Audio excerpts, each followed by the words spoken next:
When it comes to XDC, what's my outlook for it in 2026 in terms of what I'm planning to do with it? Nothing I say is financial advice, but it's going to stay exactly the same actually in terms of what I did previously in 2025, 2024, and so on, because I'm waiting, I'm staying patient, and I'm dollar cost averaging into the projects that I'm a fan of once a month. I'm not telling anyone to do anything, and again, nothing I say is financial advice.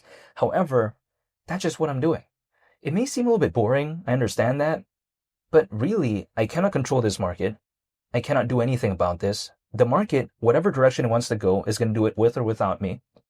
So if I know all that, what I instead do is I just focus on the projects that I'm a fan of. And the thing is this, if I'm waiting anyways, right? Let's say I just exit from my projects, which I don't want to do, but I'm saying, in a random make-believe scenario, if let's say I didn't care about this space, I'm still going to be having to live my life anyways, right? I'm still going to have to make it through January, February, March, April, May, and so on. For instance, 10 years ago, Bitcoin was way lower than right now, right? But I wasn't waiting, and it did its journey without me. But I was still living my life. But of course, I can't go back in the past. So what I instead do is just focus on the present. Personally, for me, if I'm living my life, I want to be waiting for something as opposed to not. Now, this is just me, right? But this is just my outlook. When it comes to XDC, though, am I still thinking about $1? Sometimes people like to ask me that. Well, yeah, but we'll wait and see. However, XDC is currently around 19 times lower than that. However, actually, the market cap at $1, considering current circulating supply, again, the market cap would be around 19 billion. So it's not going to be breaking any records by any means. However, my also point of view is that XDC is arguably the third most recognizable project within the space of global trading finance, and it's just below stellar. Now, it's not going to overtake it by any means in my perspective, but XDC really isn't under such a massive amount of competition. Let me explain why. We know that Stellar is number 2, right? XDC is number 3. Number 4 as of right now is something called Onyx, or should I say XCN, and then number 5 is ZBCN, or should I say Civic. Number 6 or number 7, it's like a toss-up between XPR or Swiftcoin. That's not 10, that's not 20, that's not 30. You know what I mean? It has the quality, but it doesn't really have the quantity. So it's not really up against such massive competition like what we see with some other projects out there. And because XDC actually had an aspect of ISO 20022 pretty early on, it kind of solidified its position as number 3 within the space that it's in. So I think even though some of the Onyx and Zebic, we take a look at, let's say Zebic, right? It recently achieved ISO 20022 compliance, whereas something like Onyx, it has something called Chain on its ecosystem, and that has an aspect of ISO 20022. Again, I'm talking about Chain. So the thing is, we see a lot of other projects out there within this space kind of share some similarities a little bit to XDC. But the thing is, XDC achieved ISO 20022 aspects like pretty early on. So naturally, it just kind of solidified its position even as of right now as number 3, which I don't think is necessarily such a bad thing, because if XDC could maintain the number 3 position within the space that it's in, and let's say there was an altcoin season, would $1 necessarily surprise me at around 19 billion market cap at that point? I don't know if it would.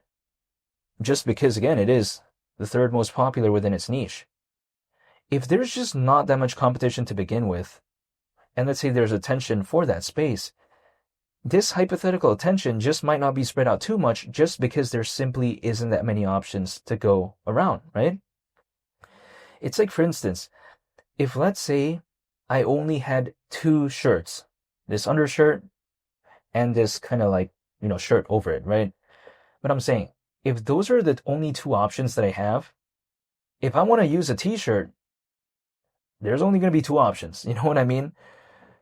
I just won't really have much variety. It's going to be, focus on these 2 things. But this is just a make-believe scenario. Imagine if I only had 7 pairs of t-shirts. Sure, I have a little bit more options than 2, but that's not even that many. That's just like 1 for every day of the week. But what happens if I want to change? You know what I mean? There's just not that many options. So when it comes to this space, as of right now, global trading finance within this specific space, again, We're not talking about that many compelling options in my perspective. So this is why when it comes to XDC, even despite it not really doing that much as of late, but some altcoins out there are beginning to have a recovery slightly. But keep in mind, XDC, even though it's not the biggest project out there, the market cap is like almost $1 billion, right? XDC, in order to see like a 10% movement, a 20% movement or something like that in terms of the recovery, it would need more volume than something like XCN or ZBCN, just because, again, the market cap is way larger as of right now. If I take a look at it, XDC, back in January of 2025, the market cap was around 2 billion. So we're around 2 times lower than that as of right now. But the thing is this, Bitcoin is not over 2 times lower than any point it's ever been ever in history. Have we ever seen Bitcoin 180 grand? No, we have not, right?